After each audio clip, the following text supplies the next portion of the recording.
Hi, it's Andy Bauer here at Object Arts. In this video I'd like to show you how Dolphin Smalltalk makes use of icons in the IDE, and also how you can use them inside lists and other parts of your application.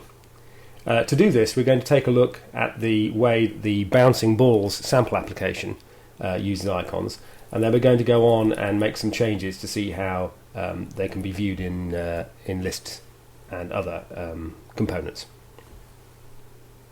Okay, so we have the bouncing balls application running here, and this consists of a number of instances of ball which are being animated around the screen.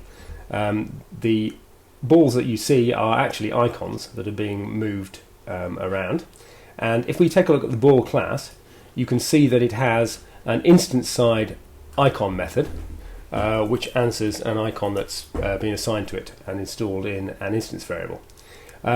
But quite often you don't necessarily want per instance icons. You may just want an icon for an entire class, and that's the way by default Dolphin represents classes with icons by means of the icon method on the class side.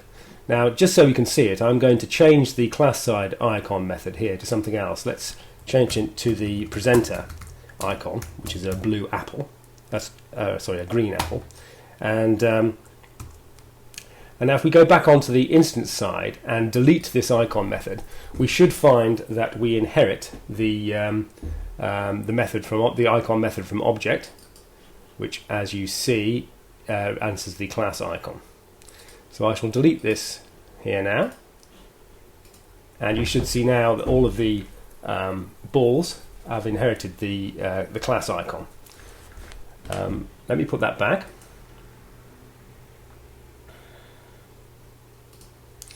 Okay, now let's try and change the icon of one of these balls, and we'll see how that works on an instance basis.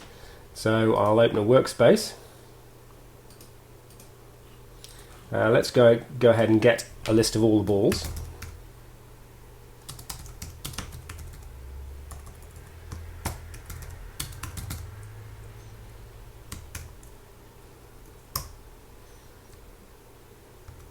Okay, and you see we've got basically a number of balls in an array.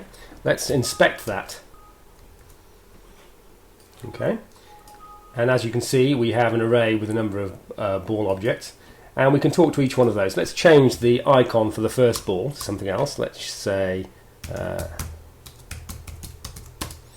let's change it to the default object icon.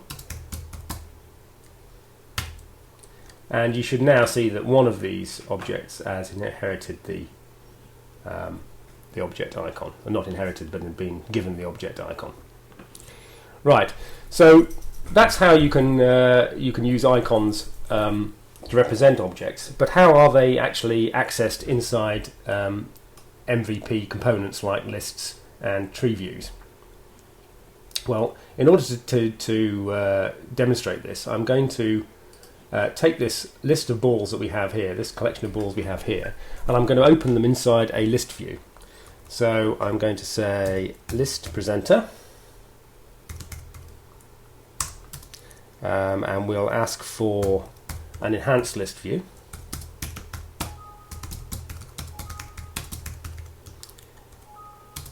And I'm going to show that on the collection model.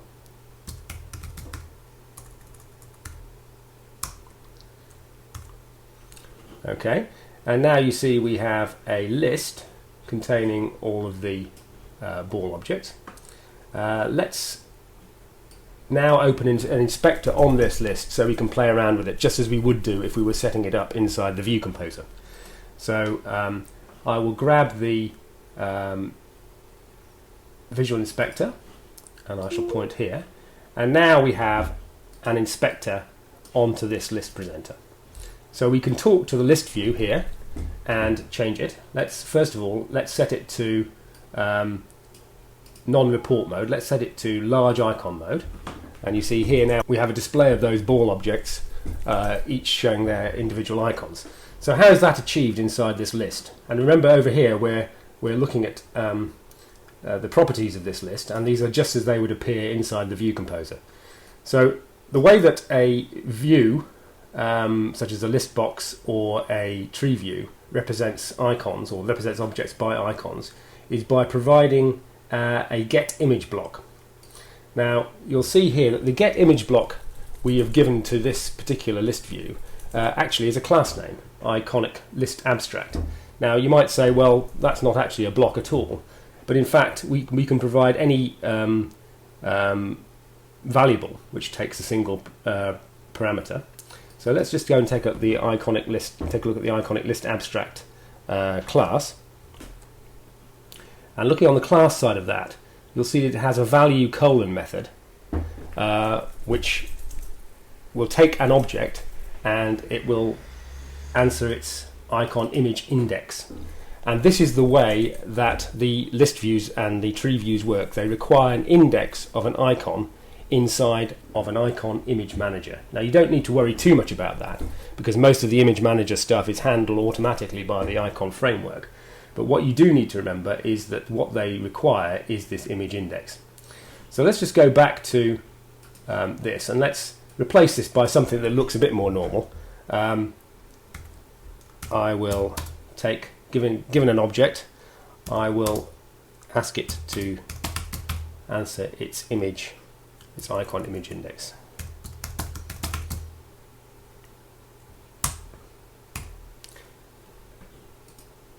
And if I accept that, and you'll see that in fact nothing has changed here.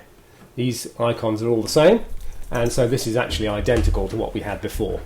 The reason you'll find that most of the views have by default a class rather than a block is that back in the old days, when the early Dolphin Smalltalk, the blocks were more inefficient than they are today, and so we did it for efficiency purposes.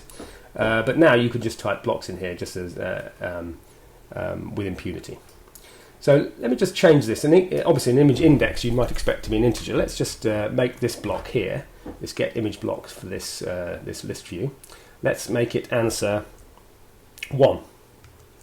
And you'll now notice here that all of the balls have been given the icon, which has been stored in the icon image manager with index 1. Now, normally you don't need to know what the index is, because you can just ask any icon for its image index. So we could ask the, for example, we could ask the view class for its icon and just answer the image index of that. And instantly all of the icons change to the icon for a view.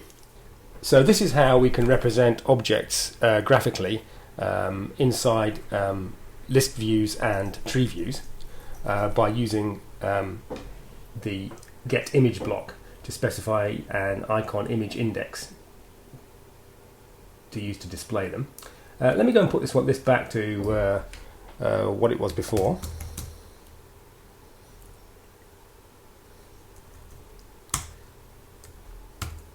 Okay, and now normally very often you won't need to change this get image block because it actually just passes over control to the icon methods on the class or the instance side of the object you're putting into the view. But sometimes you may need to change this if you want to drag the icon from somewhere else. Let's go and take a look at how we represent icons in multi-column lists. If we change the format of this list to a report mode, you'll see that the get image block that we've been using so far is used to represent the image for column 1, unless we actually turn on has column images. If we do that, then control is passed to a different block, which is actually set up in the column itself.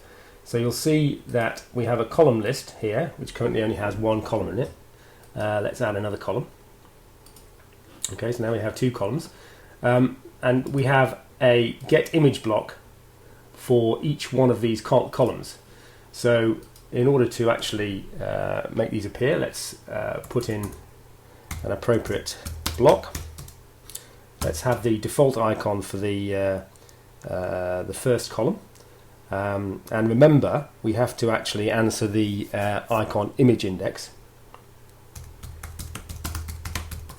from this block.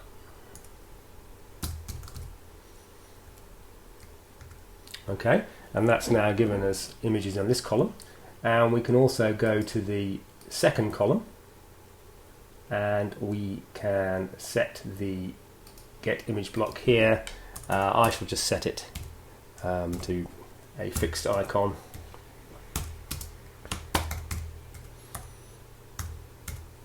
Let's use the notepad icon, but we've also must answer the image index.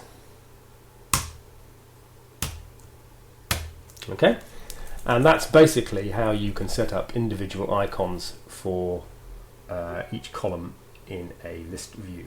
So I hope that has been a useful introduction to the way you can use icons inside the Dolphin environment.